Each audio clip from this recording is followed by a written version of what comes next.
Goliath's time is over. I am the leader now. Swear fealty to me and I'll let you live. Very well then. Die hiding like the cowards you are.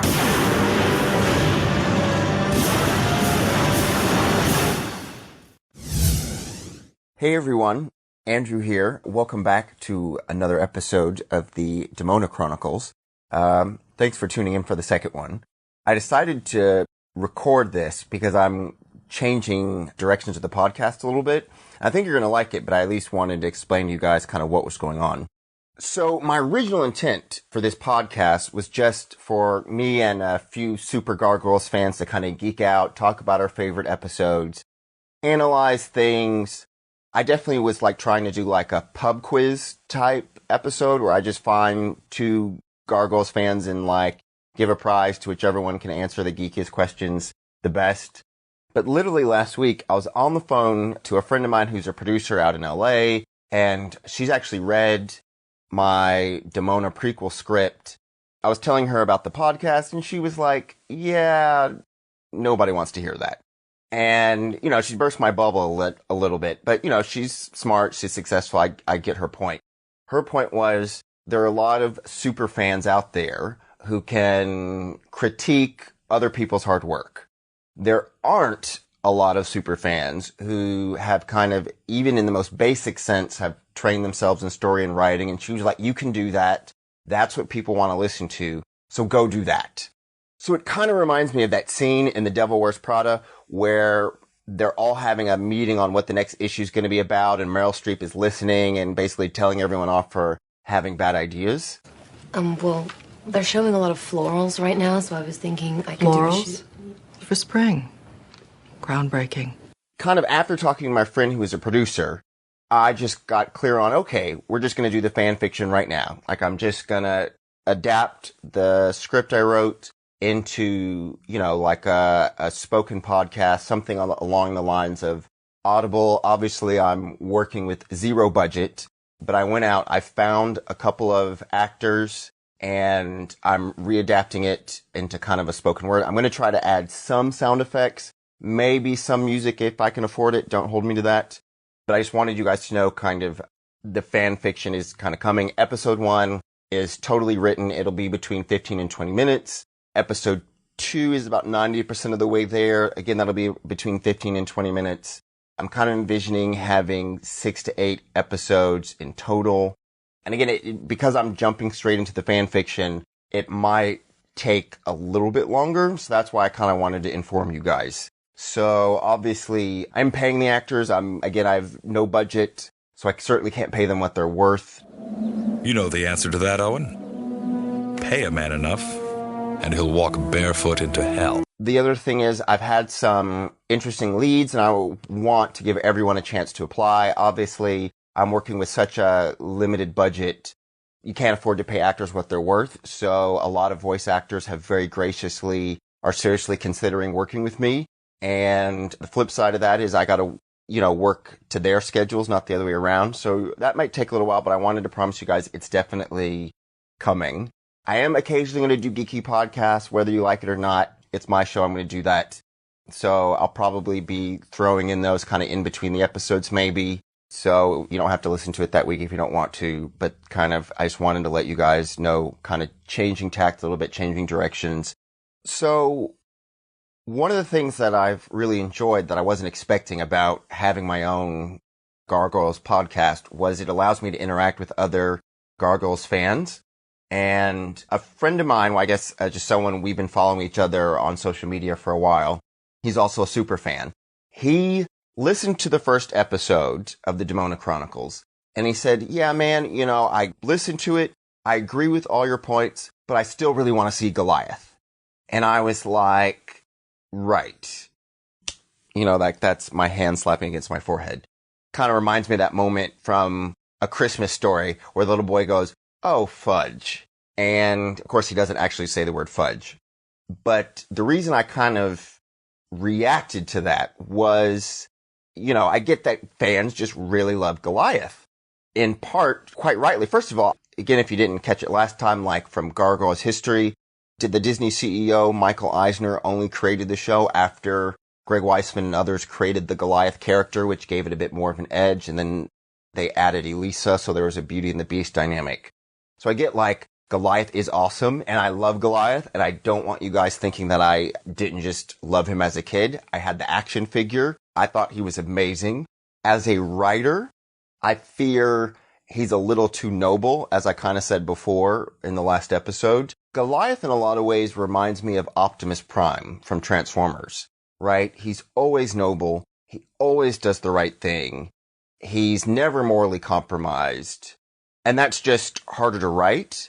Interestingly, you can do that in a movie when you only have 2 hours. But if you're trying to make a 10 to 13 hour show, it's just a lot harder to keep putting that kind of character in various situations because there's only one thing you can do. You can only, when a character is pretty much always morally good and right and perfect, you can kind of only torture him.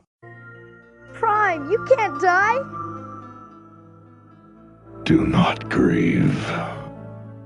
Soon, I shall be one with the Matrix. Or you can make it a comedy, but that wouldn't work for Gargoyles. By the way, I'm not saying that a Gargoyles movie would not be fantastic. If Jordan Peele did it, I'm totally there. I'm probably going to go 2 or 3 times. I'm going to buy the Blu-ray and the iTunes version. I'm doing whatever I can to support the franchise. Obviously, Disney never got back to him.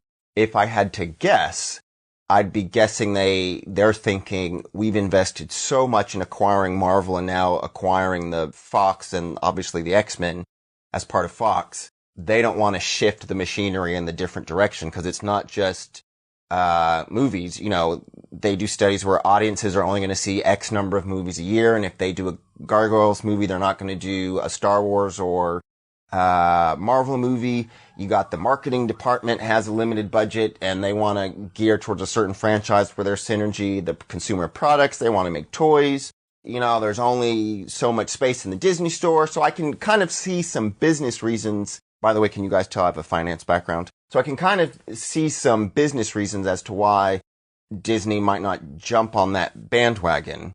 But obviously, of course, I think a Demona TV show kind of slides right in and checks a lot of boxes, and that's why I'm doing what I'm doing. But I kind of, after talking to this fan and a few other fans and acknowledging that there's a love for Goliath, I kind of had this imaginary scenario, which is a problem, but it's like a magical, wonderful problem, where imagine, like, I'm in LA, I'm making my pitch to some Disney executive, and I'm envisioning some Hollywood stereotype. Some guy walks in with glasses and a cheap suit and tacky cologne, and I'm explaining why like a Demona show would be awesome. And he goes, yeah, okay, we'll do it, but you gotta work in Goliath. Like Disney's handing you the keys to the kingdom, pun intended, and I've got to work in Goliath somehow. Now, I had always intended that Keith David would be part of the Demona Chronicles. In fact, I met him a year ago at a film festival, and I was talking to him about a British project I was trying to work on. And of course, I said, you know, I'm a huge fan of Gargoyles. And he did tell me he would love to do another Gargoyles show, animated or live action or anything, should Disney approach him. So just letting you know, he told me that he's up for it. It's a matter of building consensus. But I'd always wanted to have a Keith David in the Demona prequel, but he would never play Goliath. Hint, hint. I just love it when everything goes according to plan. But sometimes he would play a human character. So I'm just going to leave that there.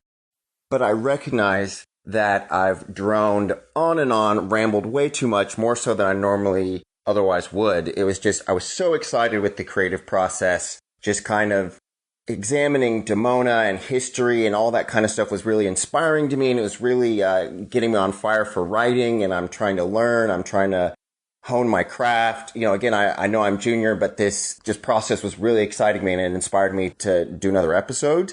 I also get the irony that my friend said, don't do a podcast where you're just talking about other people's work, and I kind of did just that, so I get the irony there. But at the same time, rather than also just kind of blabbing on of, oh, I'm doing this fan fiction. I think it's really cool. I just thought I'd share with you guys like a little piece of it. Again, so hopefully in a couple weeks, you'll have a much better actor with a much better voice reading this to you, hopefully with some sound effects and background music or something like that to enhance it. But as it might take a little while, I just wanted to give you guys a little taste. So the place where I wanted to start, in terms of where do you stick Demona in this 1,000 years that she was kind of on her own, was Renaissance Italy. I just think if you look at Rome and the Papal States and the fact that Venice and Florence and Milan, all of these cities were their own kind of states and they had their own governments. And there was so much happening, particularly it was the beginning of the Renaissance, so that was going to push humanity in kind of a new and more modern direction. I thought it was just such a cool place to have her there, playing with such influential characters that moved humanity forward. So you might get a hint of, I'm foreshadowing another character that's going to come in episode 3. If you're a student of history, you could go on Google and figure out who that was. Alternatively, you can just look at my Instagram profile and scroll through. I think I put a couple of posts on there about this person. But to give you a bit of context, we're starting in 1512 in Italy, and a senator from the Republic of Venice has traveled to the outskirts of Florence to find an assassin. So that's the context. Senator Barbaro approached the entrance of the palace. All was still and dark. No lights, no lamps. No one appeared to greet him or ask him his business as he climbed the steps leading to the tall marble doors. The only greeting he received was a large, round, fat demon's head positioned on the right door, where a knocking ring was hanging out of the demon's smiling mouth. He knocked. No one came. He knocked again. But after the loud echoes of the noise dissipated, all remained still. Barbaro looked around for someone, anyone, but all he saw was the smiling demon. He cursed the Doge of Venice for sending him to the wrong place. He pulled out his map, squinted at it in the dark, but concluded it must be wrong.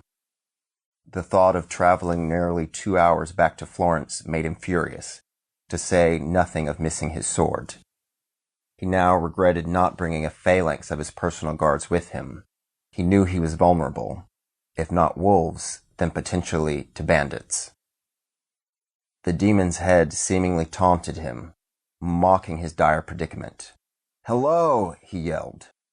"I'm Senator Barbaro from Venice. I would speak with the lord of this manor." In frustration, he knocked again, this time much harder. He knocked, and he felt the door nudge slightly. Barbaro pushed again, and found the door was completely unlocked. He cautiously entered the palace, and as he stepped into the palace's great hall, he was suddenly fearful that he might be attacked by someone who had mistaken him for an intruder. He grabbed his knife, readying to defend himself if necessary. But all remained quiet. He looked around and could make out a dining room to the left and a grand library to the right. He could see cobwebs in the dining room, but the library looked immaculately clean, at least from what he could tell by moonlight, shining through the various windows. "Senator," came a feminine voice. Barbara looked forward and saw a wide staircase leading up to the second floor. There, atop, stood a tall, hooded figure with a great flowing cloak that stretched all the way to the ground. And the figure had the broadest shoulders Barbaro had ever seen. Definitely the assassin, he thought. He bowed slightly in deference to the hooded figure.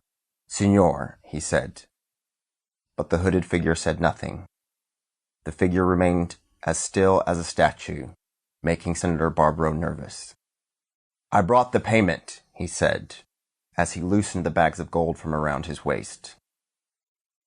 "It had all better be there. Otherwise, Commander de Foix won't be the only man who has seen his last sunrise," said the voice. So, there you guys have it. Apologize if there's a little spoiler alert in there. It gives you kind of a hint of both episodes 1 and 2. Again, I'm going to be fine-tuning the text a little bit more. Going to be hopefully showing it to some other writing friends of mine, talking to other fans.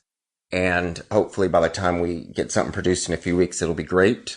So again, thank you for listening. Please give this a like or subscribe. Positive reviews help. If you want to reach out to me, again, probably the best is Instagram. It's at Demona Chronicles. That's easy enough. But I'm also on Twitter, which I'm at Demona 2018. So yeah, just reach out via social media. And thank you so much for listening to me ramble on about my passion for Demona. So thanks again, and speak to you guys real soon.